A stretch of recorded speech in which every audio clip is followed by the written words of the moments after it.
La capuche, le bonnet, toi aussi le bonnet, là, le sac. Qu'est-ce que tu fais dans le quartier, Omar? Je traîne.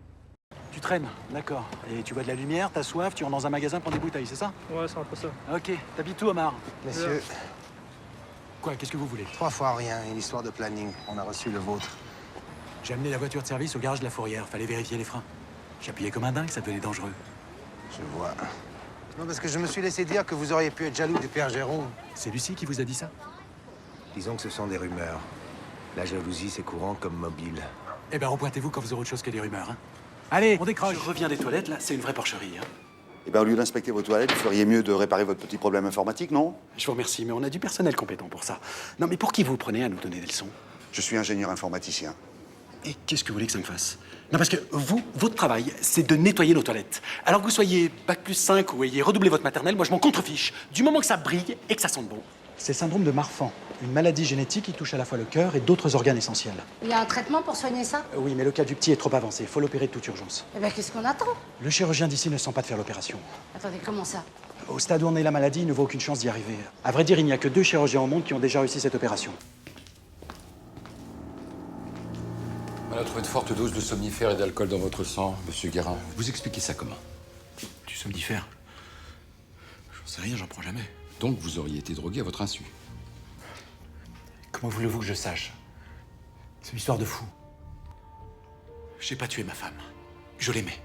Pourtant, hier soir, une fois qu'elle s'est absentée, vous en avez profité pour faire l'amour avec une autre. 18 mois que j'avais pas touché ma femme.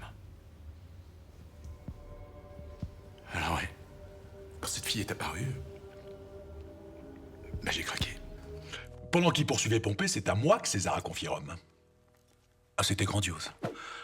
Avec des potes, on a organisé fiesta sur fiesta, en mode grec, quoi. Il y avait des acteurs, des mérétrices, des lupae et des bassins de pinard. Une fois, j'ai même vomi en pleine cérémonie officielle. Oh, la rigolade.